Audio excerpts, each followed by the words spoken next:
Grenoble est une ville sportive, une ville universitaire, une ville jeune au cœur des Alpes. Dans un environnement naturel exceptionnel et attaché depuis très très longtemps à l'idée que le sport doit être accessible à tout le monde sans exclusive. Grenoble est une ville olympique, marquée par cette histoire depuis longtemps et pour longtemps. Notre ville a bénéficié de la construction d'équipements sportifs emblématiques devenus très vite des lieux essentiels pour le quotidien des habitants. Le sport, nous en sommes convaincus, doit être un des outils de lutte contre les inégalités sociales en promouvant l'égalité d'accès aux activités sportives pour toutes et tous. En Isère, un citoyen sur 6 est licencié dans un club. Et plus nombreux sont celles et ceux passionnés du sport ou pratiquants sportifs sans adhérer à un club.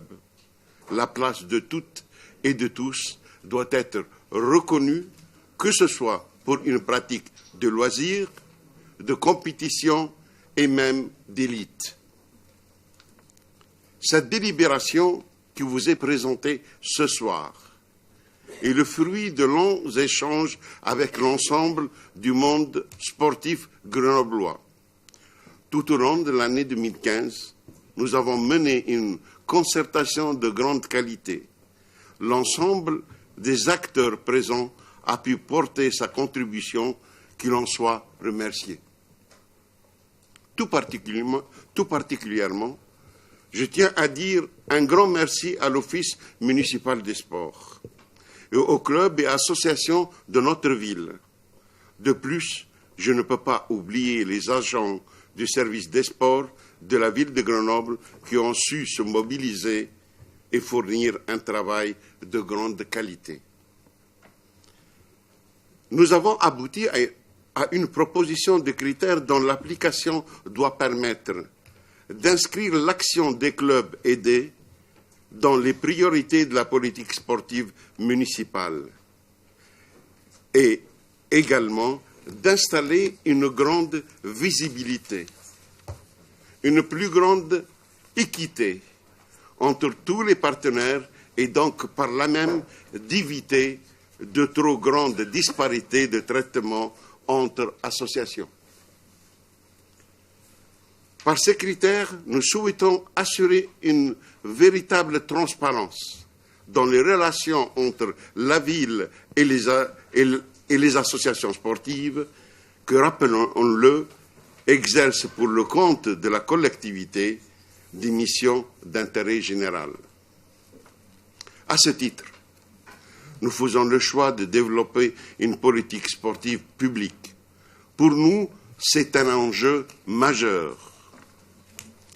La politique sportive de la municipalité se situe également dans une démarche de défense et de rappel du cadre républicain et laïque qui gouverne la vie citoyenne. Les différentes associations, comme les pratiques autonomes, doivent être soutenues afin de proposer une politique sportive municipale équilibrée, transparente et émancipatrice tout au long de ce mandat. Notre politique publique sportive municipale s'articule autour de plusieurs axes qui sont détaillés dans la délibération et les annexes. Prenons au début, concernant les lieux de pratique sportive. L'entretien du patrimoine sportif existant est prioritaire pour nous. Il est essentiel pour permettre de maintenir nos équipements ouverts dans des conditions acceptables. Les besoins sont considérables. Dans ce cadre, la sécurité des personnes, l'accessibilité, L'amélioration des conditions d'accueil du public et les conditions de travail des personnes font l'objet de la plus grande attention et permettent de fixer les priorités d'intervention. Malgré les contraintes budgétaires exceptionnelles que vous connaissez, nous avons rénové le stade du village olympique. Nous lançons les travaux qui permettent à la piscine Jean-Bran de rester ouverte. Et je peux vous dire ce soir que la première pierre du nouveau gymnase de la piste, attendu depuis longtemps par les habitants de la Villeneuve, sera posée en fin 2016. La mise à disposition des équipements sportifs municipaux sera optimisée et mieux partagée afin de permettre leur accès au plus grand nombre. De plus, nous valoriserons les grands équipements, la halle de tennis et des travaux pour redonner une dimension sportive au Palais des Sports. Nous poursuivrons l'aménagement de l'espace public pour favoriser les nouvelles pratiques autonomes et bien entendu, l'accès au sport de montagne continuera à faire l'objet d'une attention particulière. Ensuite, le deuxième volet de notre politique sportive a pour objectif de réduire les inégalités d'accès au sport et d'en faire un levier de bien-être et de santé pour les Grenobloises et les Grenoblois.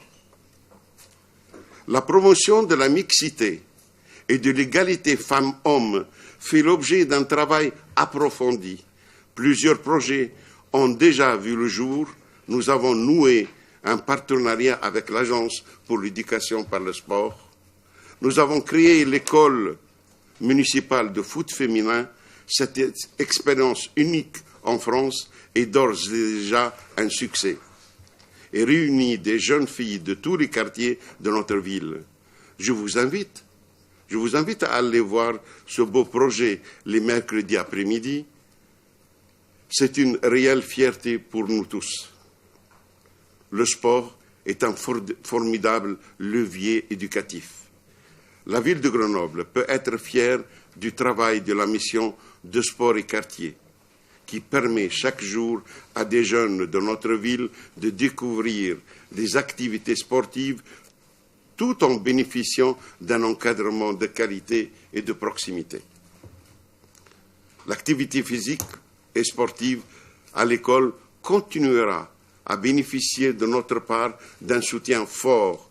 Nous voulons que chaque enfant de notre ville puisse continuer à apprendre à nager dans les bonnes conditions, mais aussi, et c'est notre spécificité à Grenoble, à découvrir le ski en toute sécurité et la montagne. Il est indispensable, avant de commencer ce travail, de déterminer les conditions d'éligibilité des associations, puis d'élaborer une grille commune d'évaluation basée sur l'équité et la transparence, mais également d'accompagner les initiatives valorisant nos axes politiques. Nous avons donc choisi de partager notre enveloppe 70% sur les critères et 30% sur les projets associatifs. Les conditions d'éligibilité pour obtenir une subvention s'appuient sur des informations quantifiables et vérifiables, comme le nombre d'adhérents ou l'affiliation à une fédération sportive. Mais nous devrons également être vigilants au respect de nos valeurs comme la laïcité, la non-violence, les caractères non lucratifs. La ville veille aussi, par ces critères, à ce que chaque association ait une réelle vie associative. Il est évident qu'on souhaite favoriser l'offre faite aux Grenobloises et aux Grenoblois. C'est pourquoi nous demandons le cumul de 2 critères d'appartenance territoriale pour être éligibles. Pour les clubs qui interviennent sur plusieurs communes et sont subventionnés par plusieurs communes, un travail spécifique sera réalisée avec les villes concernées. Nous voulons un fonctionnement partenarial où les aides seront basées dès cette année sur des critères techniques et mesurables, alors que d'autres formes de soutien restent possibles pour des projets spécifiques. L'aide aux associations sportives revêt 5 formes différentes. L'attribution des créneaux dans nos équipements, des locaux administratifs avec une forte incitation à la mutualisation, la mise à disposition de personnel municipal que nous ne souhaitons pas renforcer à l'avenir, le soutien à l'organisation de manifestations sportives et bien évidemment l'attribution des subventions de fonctionnement. Nous avons donc déterminé les conditions d'éligibilité des associations. Puis nous avons co-construit avec les premiers concernés une base commune d'évaluation basée sur l'équité et la transparence. Nous accompagnerons toutes les initiatives valorisant ces orientations. C'est pourquoi les prochaines subventions seront basées à 70% sur le nouveau critère et à 30% sur les projets associatifs. La partie projet soutenue par les clubs va nous permettre de définir avec eux des objectifs communs en prenant compte, bien entendu, des particularités de chaque discipline sportive. Il est important de continuer à soutenir la liberté associative et de permettre aux clubs de valoriser leurs initiatives et leurs projets. C'est pourquoi un comité d'avis sera créé et constitué de présidents de clubs, d'élus municipaux, de la majorité comme de l'opposition, de techniciens de la ville, de l'Office municipal du sport et du comité départemental olympique. Les projets seront alors étudiés au regard des axes prioritaires de notre politique sportive qui sont les suivants. La pratique sportive pour tous à des fins éducatives, de santé et de loisirs. La place des femmes dans le champ sportif et la mixité des pratiques. L'accès des jeunes au sport dans toutes les disciplines. L'accès au sport au public éloigné de celui-ci. La qualité de l'encadrement sportif et la pédagogie de celui-ci. Les valeurs éducatives, citoyennes, laïques et républicaine du sport, le développement du potentiel de tous jusqu'au plus haut niveau, la mise en place d'une tarification sociale et solidaire auprès de la population, la mutualisation des objectifs et des moyens financiers, techniques et humains, le respect de l'environnement et de la consommation d'énergie dans nos équipements. L'application des critères mathématiques, comme l'étude des projets, va demander une mise en place progressive. Il faut bien entendu préserver l'équilibre des associations et un seuil de variation pourra être appliqué. Il est également indispensable d'accompagner les clubs pour appréhender le nouveau système et répondre aux contraintes de gestion. Pour certains, un soutien à la rédaction de projets sera nécessaire. Dès avril 2016, les critères mathématiques pourront être appliqués sur la deuxième partie de la subvention, puisque 50% de la somme de 2016 a déjà été versée en décembre 2015. En parallèle, la mise en place d'accompagnement administrative pour le dossier et de l'aide à la rédaction d'un projet devrait nous permettre d'appliquer la totalité de la méthode sur les subventions de 2017. Il est évident que l'année 2016 est la première année de calcul de l'aide critériée, permettra de faire un choix sur la durée de progressivité de la mise en place.